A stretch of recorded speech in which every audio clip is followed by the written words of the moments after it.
Imagine this scenario. You decide to go out to eat with some friends. You usually bring about $10 to $20, but right now you just have $5 because you're waiting for your next paycheck. But that's okay. You decide, I'll just have a latte or some nachos. But when you get to the restaurant, there's a government official there, and she's making an announcement.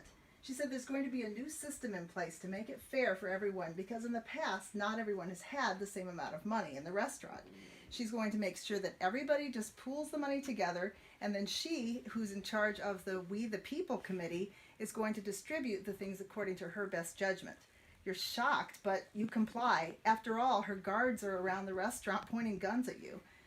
Pockets and purses are emptied, and the amount of money comes to $400 among the 20 people in the restaurant, which includes the cook and the servers.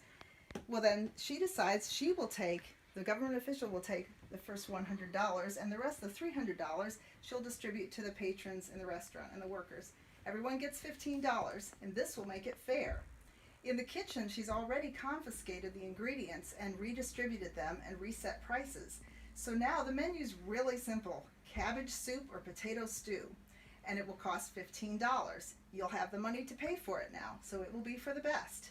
Wow, you and your friends decide you're going to go to another restaurant. But then you find out that it's the same everywhere. And about that paycheck, now the jobs have been reassigned, and you're going to be getting your paycheck from the government, not from the boss. But at least you and your friends will know where you'll be working, you don't have a choice, and you'll know what you'll be doing, and you'll know when you get paid. And then as far as the restaurant goes, you'll know what you can order there as long as they don't run out of supplies. This story sounds ridiculous. Maybe. But I hope that you understand that this is a little bit like what Marxism is. According to the dictionary definition of Marxism, the essential meaning is the political, economic, and social theories of Karl Marx, including the belief that the struggle between social classes is a major force in history, and that there should eventually be a society in which there are no classes. I'll use the words Marxism and socialism and communism interchangeably here, because communism results from socialism, and Marxism and socialism are essentially the same. We all know that our society is not perfect. There is injustice, and there are wide disparities in economics. You may have heard about the benefits of socialism and about centralizing the means of production. Well, the outcome is not as rosy as the socialists want you to think. What qualifies me to talk about this? I've been studying the issue, but also as one who grew up during the Cold War, when Americans feared the USSR and its allies. I was taught by lovers of freedom about the dangers of communism. We knew of people who had escaped from communist countries, and we'd heard of the hundreds of thousands of people who were killed by their own leaders. In the late 1980s, early 1990s, communism collapsed in several European countries.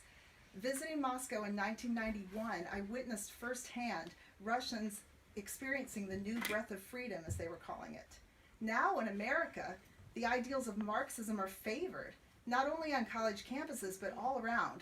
According to former South Carolina governor and U.S. ambassador to the UN, Nikki Haley, today over 1.5 billion people still suffer under socialist regimes. And some Americans think we can do it better than these countries, so it'll be great. However, for 3 reasons, the theory of Marxism does not lead to an improved quality of life wherever it is attempted. It hurts the economy by reducing the incentive to work, it limits choices in vocation and location, and it stifles personal freedom and individuality. Many people think capitalists are greedy and they have too much wealth, but we as consumers are the ones who have the freedom to make choices as to what we're going to buy and from whom.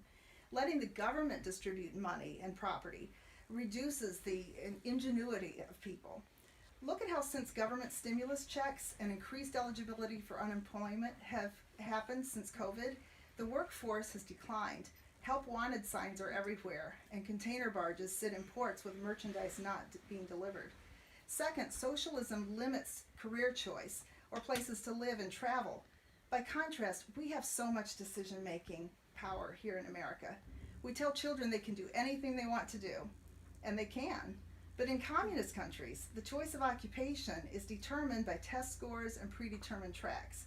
Private property is not honored, and government housing is the only option. Third, the citizens are just wheels and cogs in the machine of the state. Whatever makes someone stand out is squelched, like in North Korea, where an undercover journalist found that students are not even allowed to express an original thought. The more we depend on the government, the less freedom we have, and the government has more and more control over every aspect of our lives: communications, education, finances, transportation, healthcare, religion. If Marxism is so great, why do so many people risk their lives to escape it? People like Jesus Daniel, who fled with his family from his home in Venezuela to Colombia to avoid poverty and violence. Under Marxism, if citizens do not comply, they face punishment, imprisonment, or even death. According to victims of communism, 100 million people have lost their lives as a direct result of communistic governments. So we see that Marxism does not lead to a better life for those three reasons. Today, November 7th, is the National Victims of Communism Memorial Day. What better day to look Marxism in the face and see it for what it is?